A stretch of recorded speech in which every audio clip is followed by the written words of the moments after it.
Your future is God's past. All things are working for you.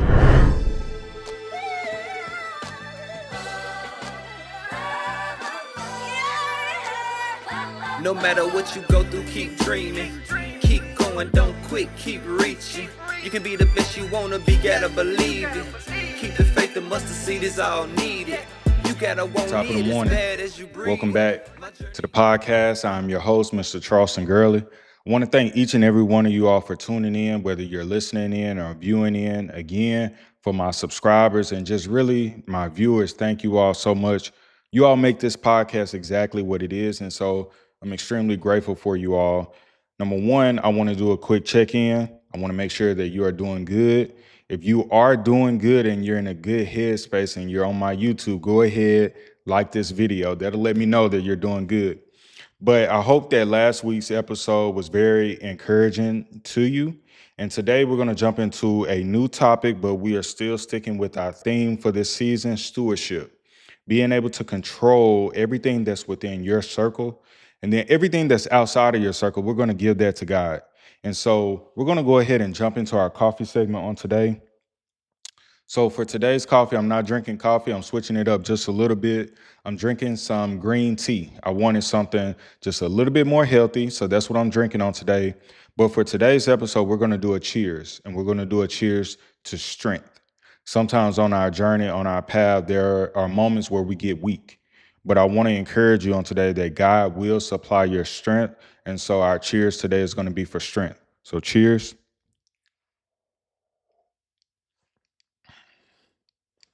All right, so now let's tackle this week's episode. So I want to give you a scenario. You are getting ready to greet somebody, and you are going up and you are getting ready to shake their hand. And when you shake their hand, the common thing that we do, we exchange our names. We say, hey, nice to meet you. My name is Charleston Girley, or nice to meet you. My name is so-and-so.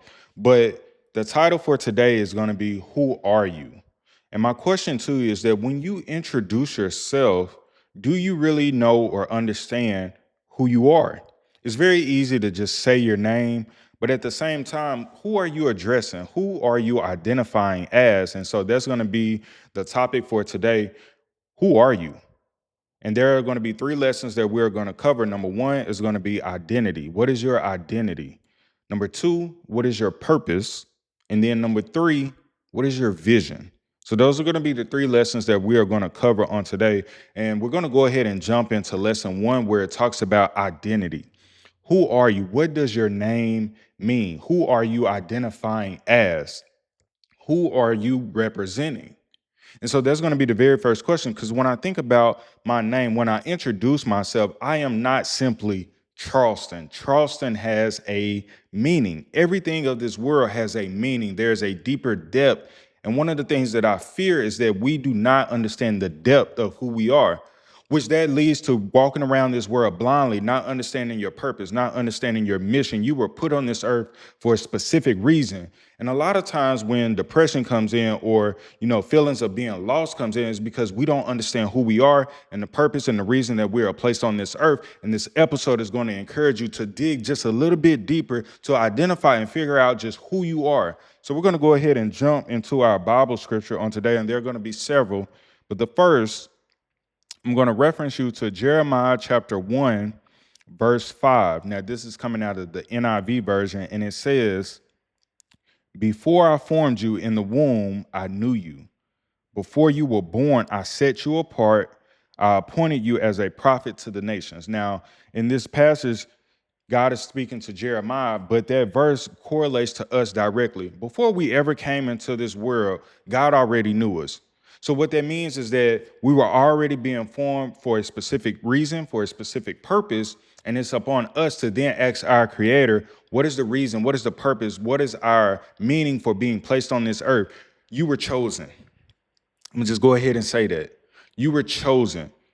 Maybe you're not living the life that you are desiring right at this moment, but I want you to take a step back and realize that you were chosen. You were chosen for such a time as this. Your place on this earth was destined. It was already designed, so there is meaning for your life. Maybe you haven't discovered it yet. Maybe you haven't found it yet, but it says right here in Scripture, before I formed you In the womb, I knew you. God already knew you. He already knew your strengths. He already knew your weaknesses. He already knew the things that you would encounter. He already knew the trials and the tribulations. But if he already knew that, he then goes on to say, before you were born, I set you apart. So that means you were chosen. That means there is something special about you. But we're going to take it a step further. Remember going back, I said, what is your name? More importantly, what does your name mean? Every name has a deeper meaning. And I'm going to just give you an example. When I look up the Hebrew translation for Jesus Christ, this is what it translates to. So Jesus, meaning Yeshua, it goes on to say that the deeper definition is salvation. All right, stay with me real quick. And then Christ means the anointed one.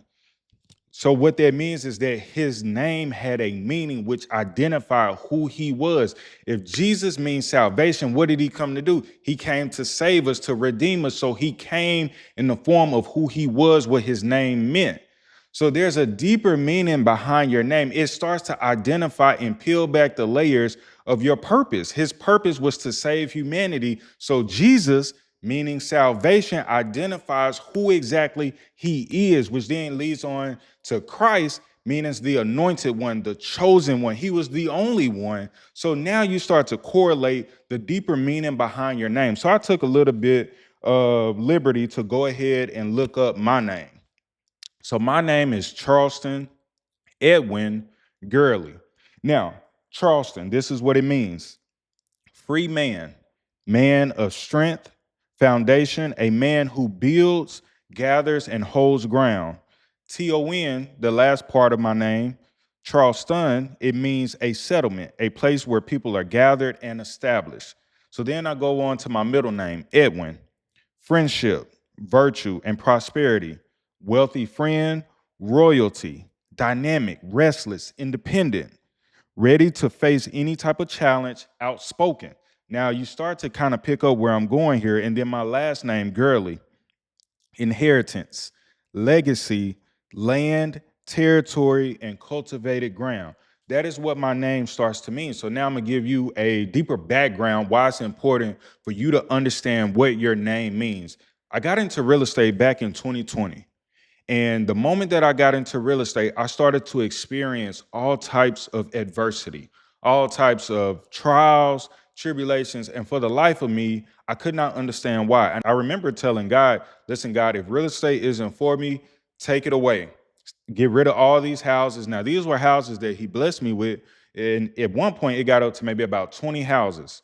And I was telling God, man, God, get rid of all of this if it isn't for me, because I was having so much frustration. I was having so many trials, so many tribulations. And then when I looked up my last name, I'm gonna read it one more time. My last name means inheritance, more specifically, land, territory, and cultivated ground. Now, going back to the real estate. So that let me know that I have a direct tie to real estate. But when you don't understand who you are, you start to get frustrated and you start to kind of throw away all the things that either you don't want or you feel like it's not directly tied to you. Maybe the frustration is because you haven't identified who you are. So I go a little bit deeper and I realize that I have family history. I have family ties to people 40, 50, hundreds of years ago in my family that got into real estate. So all I'm saying in this moment is that your name starts to identify your purpose, and your purpose starts to clarify the vision. But more importantly, it starts to identify who you are and what you are meant to do on this earth. I am meant to cultivate ground. I am meant to create establishment with land. Now, when I understand that, now I command this to work for me. Now I command the real estate to obey me. In the beginning, Genesis 1:28, God gave us dominion over everything of this world. But when I don't understand who I am, it's hard for me to have dominion. So there was a point where real estate had dominion over me because I didn't understand my power. I didn't understand that this was a part of my calling. And so when I started to understand my calling, I started to get back my power. I started to get back the sovereignty that I had over these different things. We rule over these things, but you can't rule over anything until you understand your claim over it. I'm going to say that one more time. You can't rule over anything until you start to understand your claim over it. So then I put it together, and this is what my entire name means. a free, strong man, a blessed and prosperous friend, a generous protector connected to enduring land and legacy. It's meant for me to have land. It's meant for me to create legacy, but I would have never knew unless I looked up who I was. So my challenge to you this week, go look up your name. Look up your first name, middle name, last name, and then put it together and start to create the identity of who you are. You were placed on here for a specific reason and a specific purpose. But in order to understand the path that you are supposed to take, more importantly, in order to claim the power or get back your power, you got to understand your identity. More importantly, you got to understand your name. So that's the first lesson. When I start to understand my identity, now I start to understand who I am. So once I understand my identity, then I understand that I got to move. I got to understand my purpose. What is my purpose? And when it comes to purpose, purpose is going to be the main reason why you are here. Now, there's a scripture that I want to pull up for purpose, and we are going to Proverbs chapter 19, verse 21. And again, this is out of the NIV version, and it says, many are the plans in a person's heart, but it is the Lord's purpose that prevails. I'm going to read that one more time. Many are the plans. We all have many plans, but it is the Lord's purpose that prevails. God's purpose is going to reveal itself within you, but you got to go seek what that purpose is. There's a scripture that says we have not because we ask not. Go ask. Ask the Creator, God, why am I here? God, what am I doing here? What is it that you want me to do? I understand that I have all these different plans. I have all these different desires. Some may come true, some may not, but it is his will and his purpose for your life that will come true. But you got to figure out how to identify what that purpose is. Now, one way that you can try to figure out what your purpose is number one, understanding what are your gifts. Again, we're talking about who are you? So what is your gift? Are you good at singing? Maybe your purpose is to uplift God's name through song or teaching other people to sing. One of my gifts is speaking. So one of my purpose is to help other people through my voice, through speaking, through teaching, through coaching. That's my gift. Once I understand my gift starts to portray the purpose that God has for me, because your purpose is going to uplift God's kingdom. I'm going to say that one more time. When you understand what your purpose is going to uplift the kingdom. So I got to understand what my gifts are. But on the other side of that, I got to understand what my strengths are. I got to understand what my weaknesses are. The things that I'm good at, I can maximize those in order to help God's purpose be prevailed in the earth. But my weaknesses, maybe I understand, okay, this is an area that I'm weak in. So now this is for somebody else to step in. Maybe this is an opportunity for me to go seek somebody else. So your purpose, you got to understand your strength. You got to understand your weakness. But more importantly, you got to understand your gift. We've all been given different gifts, different talents, and all of those things help paint the picture to create the pathway for you to pursue the purpose that God has for you. God has placed something inside each and every one of us, but we got to pull it out and allow the world to see it. It does no good if you understand your gift and you hoard it to yourself or you keep it in. No, you got to find a way to get it out into the world. And I know that it can be a little bit scary, but my challenge to you is to do it anyway. One thing that I was telling my mom earlier this week when we're talking about action, and we're going to get into an episode on that maybe next week. Fear is a part of this world, right? So sometimes you can't even get away from fear, but do it scared. Do it scared. If you're scared of the stage, but your gift is speaking, do it anyway. That's an opportunity for God to come in and uplift you in your weakness, for God to come uplift you in an area that you're not strong in. But you got to understand your purpose. And the best way to do that, again, is to ask God, God, what is my purpose? Why am I here? Show me the path that I'm supposed to take. Send somebody that can help pull out my purpose, help me to understand my purpose. And that starts to cultivate, again, you being able to understand who you are and why you are here on this earth. So we got identity, then we got purpose, and then the last thing is going to be vision. Vision. This is probably going to be the most powerful one. Vision. One thing that I want to encourage you is that everybody has eyes. So right now I can see, I'm looking at this camera, I can see this, but vision allows you to see past the things that you can't see. So there are going to be two types of vision. I want you to write this down. There's going to be vision of the eyes things that you can see, but then there's going to be vision of the heart, the things that you can't see, but you feel. Remember the earlier scripture said, before I formed you, I knew you. There was a vision that God placed inside of you. And that's something that maybe right now you can't see, but there's a part of you that feels. You feel like there's more to your life. You feel like despite the different things that you've experienced or been through, that there is more out there for you. Maybe you see yourself running this multi-million dollar business. Maybe you see yourself leading thousands of people. Maybe you see yourself encouraging hundreds of people. Maybe you see yourself mentoring a group of kids or a group of youth. Maybe you see these things in your heart, but yet your circumstances doesn't portray that right now. My encouragement to you is that you got to have vision. Habakkuk 2:2 says, write the vision, make it plain. But I'm going to take it one step further. Proverbs 29:18 says, where there is no vision, the people perish. Now, that's not necessarily saying like the people are just going to disappear, but you ever wonder why some people just are wandering around in life? They have no vision. They don't understand where they are going. When you have a vision, now that starts to clarify where you're going, and you're going in this direction. Now, will it be easy? No, it's not going to be easy. But there's a part of you that knows that where you are right now is only temporary. Let me challenge you with this real quick.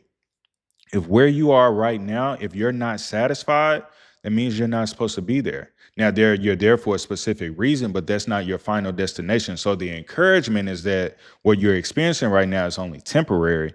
But the greater purpose of that is that there's a place that you are supposed to get to. So wherever you are right now, you got to embrace it. You got to learn everything that you are supposed to learn in this season, in this moment, but you got to keep the vision here. You got to keep the vision here, because that is the place that you are supposed to go through. If I got my identity, if I got my purpose, I know that I'm going to get to the place that I see with my vision. I may not get there tomorrow, may not get there 3 years from now, but I know that I am destined to get to this place, but I got to go through the steps and I got to work through it. So this leads me to my last scripture that I'm going to use for today's episode.